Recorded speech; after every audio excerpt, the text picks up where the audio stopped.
Good morning, students. So today we start our new chapter number 6, accounting equation. Accounting equation में हम बात करें account की equation की। हमने 10th में मैथ की इक्वेशन के बारे में पढ़ा होगा। एक इक्वेशन थी पाइथागोरस थ्योरम की, हाइपोटेन्यूज का square is equal to the altitude का स्क्वायर प्लस बेस का स्क्वायर। तो इसको हम प्रूव कर सकते हैं। वैसे ही जो अकाउंट की इक्वेशन यहाँ पर आज हम पढ़ने वाले हैं वो है asset is equal to capital plus liability. Asset किसके बराबर है? कैपिटल और लाइबिलिटी के बराबर है। सबसे पहले एसेट होती क्या है? हर वो वस्तु, एवरीथिंग जिस पे कंपनी का अधिकार है, everything that is in the possession of the company that is asset of the company. हर वो वस्तु जिस पे कंपनी का अधिकार है वो कंपनी की एसेट है। कैपिटल क्या होती है? जो पैसा कंपनी के मालिक ने, the amount invest by the owner in the business, जो पैसा कंपनी के मालिक ने कंपनी में लगाया है वो क्या होता है? कैपिटल होता है। और लाइबिलिटी क्या होती है? जो पैसा कंपनी ने बिजनेस के बाहर से उधार लिया है, from the outside parties, business के बाहर से जो पैसा उधार लिया है, चाहे वो बैंक से लोन लिया हो, चाहे वो सप्लायर से सामान उधार लिया हो, दैट इज कॉल्ड लाइबिलिटी। तो एसेट को हमेशा कैपिटल और लाइबिलिटी के बराबर क्यों माना गया? क्योंकि जो भी कंपनी में संपत्ति है वो आई कहाँ से है? जो भी कंपनी में संपत्ति है वो पैसा आया कहाँ से उस संपत्ति को खरीदने के लिए? या तो वो कंपनी के मालिक ने पैसा लगाया होगा या हमने बिजनेस के बाहर से उधार लिया होगा। इसीलिए एसेट को किसके बराबर माना गया? कैपिटल प्लस लाइबिलिटी के। क्लियर है पॉइंट? अब बिजनेस के अंदर जितनी भी ट्रांजेक्शन्स हो रही हैं, ट्रांजेक्शन्स का मतलब क्या होता है? लेन देन। जो भी हम सेल और परचेज कर रहे हैं, चाहे वो एसेट की सेल और परचेज है, चाहे वो गुड्स की सेल और परचेज है, चाहे वो खर्चे हैं, चाहे वो इनकम है, तो उन सारे के सारे खर्चे और इनकम को, उन सारी एसेट की सेल और परचेज को कहाँ पर इफेक्ट डलता है? उसका एसेट पे, कैपिटल पे, लाइबिलिटी पे, इन तीनों पर इफेक्ट डलता है इक्वली। मतलब कि जितने भी बिजनेस के लेन देन होंगे वो हर बार एसेट और लाइबिलिटी और कैपिटल पर इक्वल इफेक्ट डालेंगे। कैसे डालेंगे वो हम आगे क्लियर करेंगे। सबसे पहले आज मैं आपको एसेट्स के बारे में, लाइबिलिटी के बारे में क्लियर कर दूं, क्योंकि इस चैप्टर में जो सबसे मेन चीज़ है वो हमें एसेट और लाइबिलिटी के बारे में पता होना ज़रूरी है। तो आज हम एसेट और लाइबिलिटी के बारे में बात करेंगे। बिजनेस की एसेट और लाइबिलिटी के बारे में पता लगता है हमारे को बिजनेस की फाइनेंशियल पोजीशन से। और बिजनेस की फाइनेंशियल पोजीशन किससे पता लगती है? बिजनेस की बैलेंस शीट से। कंपनी हर साल के एंड में बैलेंस शीट प्रिपेयर करती है जिससे बिजनेस का ये पता लगता है कि क्या बिजनेस के पास इतनी एसेट्स हैं कि वो लाइबिलिटी की पेमेंट कर सकती है या नहीं कर सकती है। तो अब हम बात करते हैं बैलेंस शीट की लेफ्ट साइड की,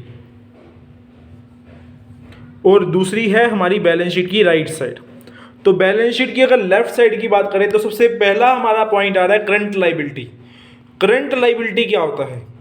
करंट मतलब कि इस साल की बात हो रही है, और लाइबिलिटी मतलब उधार।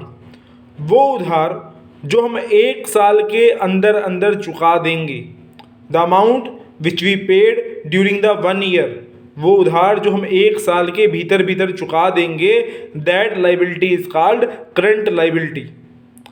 जैसे कि बैंक ओवरड्राफ्ट। अब बैंक ओवरड्राफ्ट का मीनिंग क्या है? बैंक ओवरड्राफ्ट का मीनिंग यहाँ पर ये है कि अगर बैंक से आपकी एक लिमिट बनी हुई है कि आप इतना पैसा बैंक से निकलवा सकते हो, पर आपके खाते में उससे कम बैलेंस है, तो जितना एक्स्ट्रा पैसा आप निकलवा रहे हो that is called overdraft. For example, आपके खाते में 10,000 रुपये पड़े हैं और बैंक से आपकी लिमिट बनी हुई है कि आप 15,000 रुपये निकलवा सकते हो, तो आपका पास इतनी कैपेसिटी है कि आप 5,000 रुपीज़ बैंक से एक्स्ट्रा निकलवा सकते हो। पर हाँ, वो जो एक्स्ट्रा पैसा आपने निकलवाया है जो आपके खाते में नहीं पड़ा था पर आपकी लिमिट बनी हुई थी, तो वो एक्स्ट्रा पैसों पर आपको ब्याज देना पड़ेगा, दैट इज़ ओवरड्राफ्ट। तो वो भीतर एक साल के भीतर भीतर वो पैसा चुकाना पड़ेगा, इसलिए हमारी क्या है? करंट लाइबिलिटी है। अगला पॉइंट है बिल्स पेबल। अगर किसी सप्लायर से आपने कोई सामान परचेज करा है तो आपको उस सप्लायर के बिल की पेमेंट करनी पड़ेगी। तो बिल्स पेबल क्या है? कि बिल की पेमेंट करना, तो वो हम एक साल के अंदर कर देते हैं, इसीलिए हमारी क्या? करंट लाइबिलिटी है। सन्ड्री क्रेडिटर्स क्या होते हैं? पहली बात तो क्रेडिटर्स क्या होते हैं? क्रेडिटर वो पर्सन होता है जो हमारे से पैसे लेने वाला है, लेनदार, जिससे हमने सामान उधार में खरीदा है। अगर आपने सप्लायर से सामान कोई उधार में खरीदा है तो दे आर क्रेडिटर्स। अब सन्ड्री का मतलब क्या है? जब एक बिजनेसमैन एक से ज़्यादा सप्लायर से सामान उधार खरीदता है तो उन सभी व्यक्तियों का नाम लिखने के बजाय वो एक वर्ड यूज़ करता है सन्ड्री। सन्ड्री का मतलब होता है विविध, विविध मतलब बहुत सारे क्रेडिटर्स। अगला पॉइंट है आउटस्टैंडिंग एक्सपेंसेस। आउटस्टैंडिंग एक्सपेंसेस क्या होते हैं? वो खर्चे जो अभी बकाया हैं, जिन खर्चों को अभी पे नहीं किया गया। आउटस्टैंडिंग का मतलब एक तरीके से हम ये कह सकते हैं ड्यू। अगर क्वेश्चन में आपको ड्यू वर्ड भी लिखा हो तो आप ये मान के चलोगे कि वो क्या है? आउटस्टैंडिंग खर्चे हैं, जो खर्चे अभी बकाया हैं। मान लो मैंने आपको टीच कर रहा हूँ, मेरी मई की सैलरी अभी बकाया है, स्कूल वालों ने नहीं दी, तो that is called outstanding expenses. Clear है पॉइंट? उसके बाद अगला पॉइंट है अर्नड इनकम, जो मैंने यहाँ पे नहीं लिखा, अनअर्न्ड इनकम। अनअर्न्ड इनकम का मतलब वो होता है जो इनकम आपको एडवांस में रिसीव हो गई। अगर आपको एडवांस में इनकम रिसीव हो गई तो वो भी आपके लिए एक उधार है। क्यों? क्योंकि वो पैसा एडवांस में मिल गया आपके लिए, अभी आपने वो काम करा नहीं है पर पैसे एडवांस में मिल गए, तो वो भी आपके लिए क्या? उधार है। That is also current liability. उसके बाद हमारा अगला पॉइंट है non current liability. Non current liability कौन सी होती है? वो लाइबिलिटी जिसका भुगतान हम 1 साल से अधिक टाइम पीरियड के बाद करते हैं। Non current liabilities are those liability which we paid more than 1 year. जिसका भुगतान 1 साल से अधिक टाइम पीरियड के बाद किया जाता है वो नॉन करंट लाइबिलिटी होती हैं। जैसे कि डिबेंचर, या हमने बैंक से लोन लिया है। डिबेंचर का मीनिंग मैं आपको बाद में क्लियर करूंगा, पहले मैं क्लियर कर दूं कि बैंक से अगर आपने 1 साल से अधिक टाइम पीरियड के लिए कोई उधार लिया है तो that is non current liability. अब उसके बाद अगला पॉइंट क्या है? कैपिटल। कैपिटल में जो चीज़ ऐड होगी, कैपिटल में प्रॉफिट ऐड होंगे तो कैपिटल क्या हो जाएगी? बढ़ जाएगी। अगर लॉस ऐड होंगे तो कैपिटल की वैल्यू क्या हो जाएगी? कम हो जाएगी। अगर आप पर्सनल पर्पस के लिए कोई पैसा फर्म में से निकलवाते हो दैट इज कॉल्ड ड्रॉइंग। क्या होती है वो? ड्रॉइंग। तो अगर फर्म में से पैसा निकलवा रहे तो फर्म में पैसा आया कहाँ से? कैपिटल के रूप में ही आया, क्योंकि आप लोगों ने जो पैसा लगाया दैट इज कैपिटल। तो अगर आप ही अपने पर्सनल पर्पस के लिए पैसा निकलवाओगे तो आपकी कैपिटल क्या हो जाएगी? कम हो जाएगी ना। तो कैपिटल में से ड्रॉइंग को क्या करेंगे? माइनस करेंगे।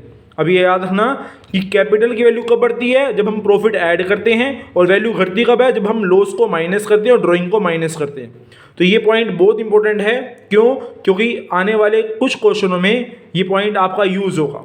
अब हम बात करते हैं करंट एसेट्स की। करंट एसेट्स वो एसेट हैं जिसको हम 1 साल के अंदर कैश में कन्वर्ट कर सकते हैं।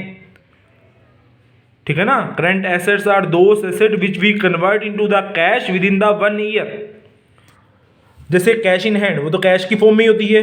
बिल रिसीवेबल क्या होता है? अभी हमने यहाँ पे बिल्स पेबल पढ़ा था करंट लाइबिलिटी में, यहाँ पे बिल रिसीवेबल लिखा हुआ है।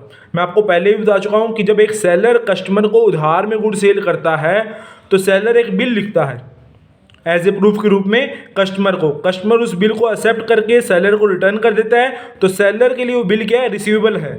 सेलर उस बिल को रिसीव कर रहा है। तो जिस व्यक्ति से वो बिल रिसीव कर रहा है, जिस कस्टमर से उस बिल को रिसीव कर रहा है, उस कस्टमर को अकाउंट की भाषा में डेप्टर कहते हैं।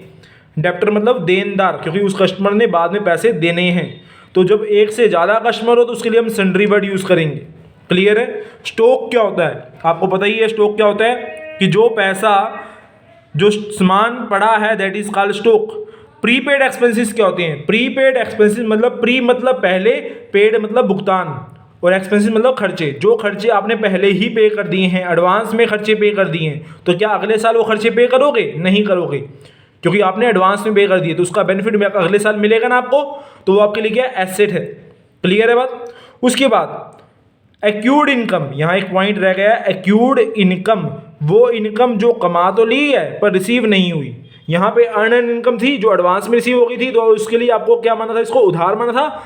यहाँ एक्यूर्ड इनकम का मतलब क्या है? कि जो कमा ली है पर रिसीव नहीं हुई, तो बाद में रिसीव होगी तो उसका बेनिफिट बाद में मिलेगा, तो दैट इज कॉल्ड एसेट। अब हम बात करते हैं फिक्स एसेट्स की। फिक्स एसेट को हम नॉन करंट एसेट भी कहते हैं। वो एसेट जो हमने बेचने के लिए नहीं खरीदी, जो हमने यूज करने के पर्पस के लिए खरीदी है, that is called fix asset. जैसे कि फर्नीचर हो गया, मोटर व्हीकल हो गया, प्लांट हो गया, मशीनरी हो गया। तो ये कुछ पॉइंट हैं जो आपको पढ़ने पड़ेंगे। क्लियर है पॉइंट?